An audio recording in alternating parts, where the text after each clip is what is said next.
Elena, I need you to calm down. No, I can't. It hurts. It hurts. Just make it stop. Please make it stop. It hurts.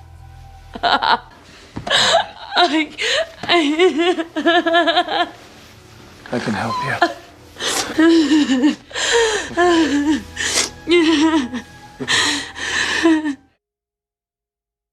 Let's be real for a second.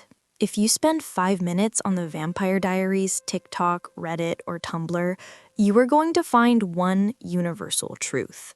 The fandom hates Elena Gilbert. And I get it. I really do. She's been called a crybaby, a hypocrite, selfish, and the world's most annoying damsel in distress. We watch characters like Caroline Forbes blossom into badasses, or Bonnie Bennett carry the weight of the entire world on her back, and then we look at Elena, who mostly just stands there, cries, and waits for a Salvatore brother to save her. But here is my hot take. Elena Gilbert isn't a villain. She isn't even a bad person. Elena Gilbert is a crime scene. What we witnessed over 8 seasons wasn't just a character becoming annoying. It was the systematic destruction of a female lead by her own writers. They stripped her of her agency, they hollowed out her personality, and they turned her into a trophy for 2 vampire brothers to fight over. So put down your pitchforks for a second. Today, we aren't just roasting Elena. We're investigating a murder. This is the assassination of Elena Gilbert, how the Vampire Diaries punished its own protagonist. Chapter 1. The Good Bones. It's easy to forget because of how the show ended, but if we rewind all the way back to season 1, Elena actually started with what writers call good bones. When we first meet her, she isn't just a blank slate waiting for a vampire boyfriend. She's a girl defined by grief. She's suffering from survivor's guilt. She's trying to hold her family together while her Aunt Jenna is drowning and her brother Jeremy is spiraling into addiction. That is a compelling starting point. In those early episodes, Elena had a spine. Remember when she told Damon to go to hell? Remember when she broke up with Stefan the second she realized he was lying to her? Season 1 Elena was actively seeking the truth. She broke into houses, she did her own research, and she questioned the supernatural nonsense happening around her. She had hobbies. She journaled, she was a cheerleader, she had a life outside of the romance. The show set her up to be the compassionate human heart of the series. She was supposed to be the one character who felt too much in a world of monsters who turned their humanity off. The potential was there for her to be an incredible, empathetic leader. But as we know, potential is a dangerous thing in Mystic Falls. Chapter 2. The Passive Protagonist. The Damsel Problem. So where did it go wrong? The decline starts when the show decides that Elena is no longer the subject of the story, but the object of the story. Somewhere around season 2, Elena stops being a person who does things and starts being a person things happen to. She becomes the ultimate reverse Mary Sue. Instead of the universe bending to make her awesome, the universe bends to punish her. Yet she is never allowed to actually solve the problem herself. She becomes the most frustrating type of damsel in distress. The damsel who tries to micromanage her own rescue. Think about how many times Stefan or Damon told her, "Elena, stay in the house. You are human, you will die." And she ignored them, walked into a trap, got kidnapped, and then had to be saved again. It stops being bravery and starts looking like a lack of critical thinking skills. And the worst part, the narrative stripped her of her identity and replaced it with the doppelganger. Suddenly, her value wasn't her compassion or her loyalty. Her value was her blood. She became a walking MacGuffin, She became a literal bag of blood for Klaus to drain. When your main character is reduced to a plot device that other characters drag around from location to location, you stop rooting for her, and you start resenting the fact that everyone else is dying just to keep her alive. Chapter 3. The Character Assassination. If seasons 2 and 3 were a slow decline, season 4 was the bullet to the head. This is where the assassination truly happens. The writers made the decision to turn Elena into a vampire, something the character explicitly never wanted. And look, that could have been a great arc. Watching the girl who wanted a human life mourn the loss of her humanity, that's good drama. But the writers didn't use vampirism to develop her character. They used it to force a ship. Enter the Sire Bond. This is the single most destructive plot device in the entire series. In order to quickly move Elena from Stefan to Damon, the writers literally stripped her of her free will. We watched Elena Gilbert, a girl who valued her autonomy, suddenly become a slave to Damon's preferences. She couldn't drink from blood bags because Damon didn't like it. She changed her clothes, her hair, and her morals because Damon influenced it. This isn't romantic. It's horrifying. It retroactively destroys her agency. When she sleeps with Damon, is it her choice? We don't know. When she forgives him for doing terrible things, is it her compassion or is it the bond? We don't know. By the time the Sire Bond broke, the damage was done.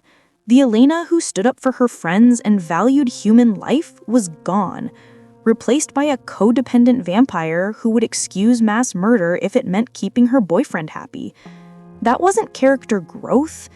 That was character erasure. Go ahead, Kol. Kill me. Doing me. As you wish, darling. How many times do I need to kill you?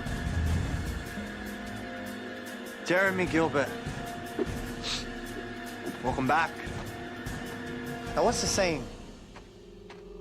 Kill me once, shame on you. Kill me twice, shame on you.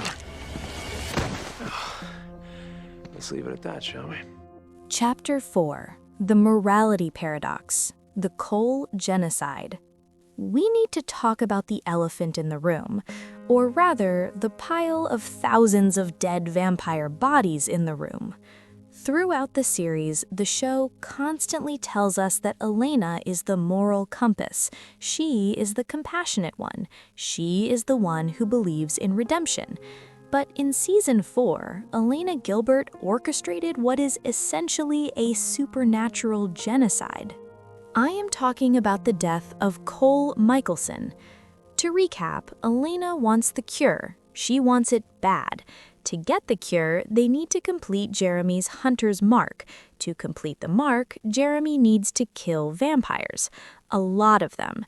So Elena comes up with a plan. Kill an original vampire, because when an original dies, their entire sire line dies with them. We aren't talking about self-defense here. We aren't talking about saving the town. We are talking about wiping out thousands of vampires across the globe, many of whom were probably just minding their own business, just so Elena could turn human again. And the show doesn't care. The narrative frames this as a girl boss moment.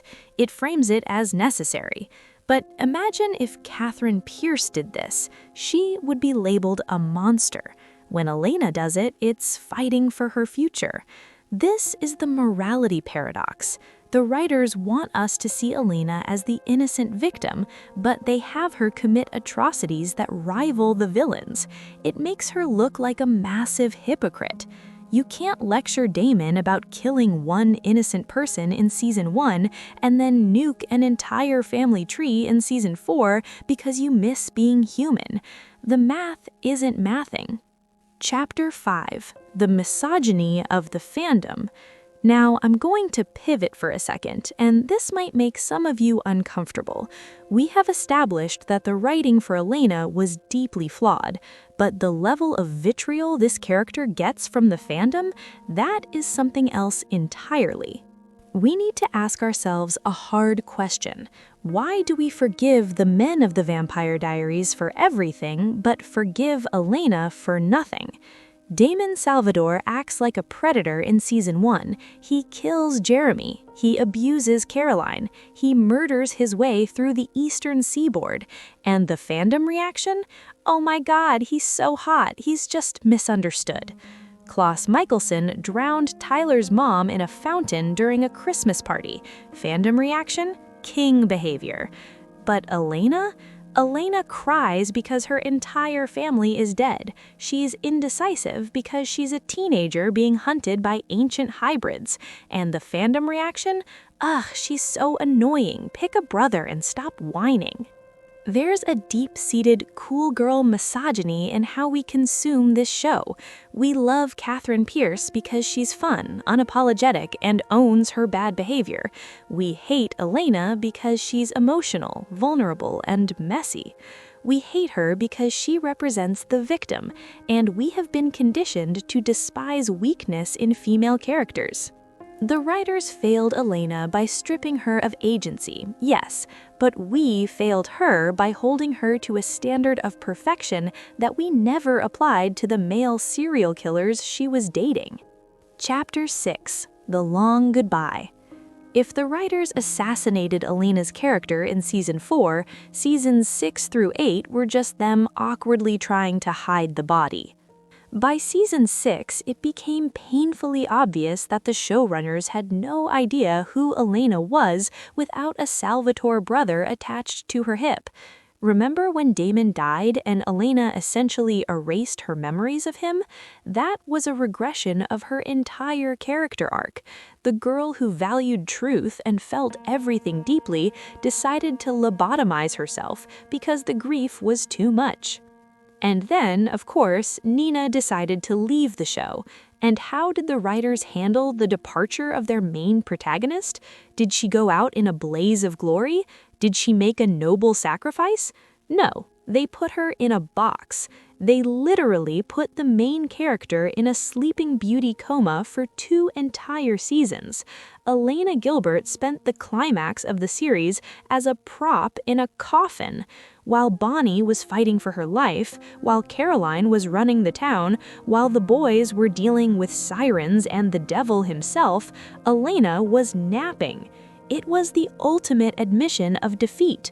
The writers admitted that Elena Gilbert had become so passive, so essential only as a plot device, that the show could actually function better with her unconscious. Her happy ending in the finale didn't feel earned. It felt like checking a box. Conclusion: justice for Elena Gilbert. So, was Elena Gilbert a bad character? No, she was a tragedy. She started as a girl with immense potential, a survivor, a loyal friend, and a human anchor in a supernatural storm. But season by season, choice by choice, the narrative chipped away at her. They took her autonomy, they confused her morals, and they eventually turned her into a prize to be won rather than a person to be known. The assassination of Elena Gilbert wasn't quick. It was a slow burn over 8 years. And looking back, it's frustrating not because she was annoying, but because she could have been great. She deserved a story where she was the hero, not just the victim. But hey, that is just my read on the diaries. I want to know what you think. Do you think Elena is overhated, or does she deserve every bit of the slander she gets? And if you could rewrite one storyline to save her character, which one would it be? Let me know in the comments down below. If you enjoyed this deep dive, do me a favor, stake that like button and subscribe for more video essays on your favorite characters. Thanks for watching, and I'll see you in the next one.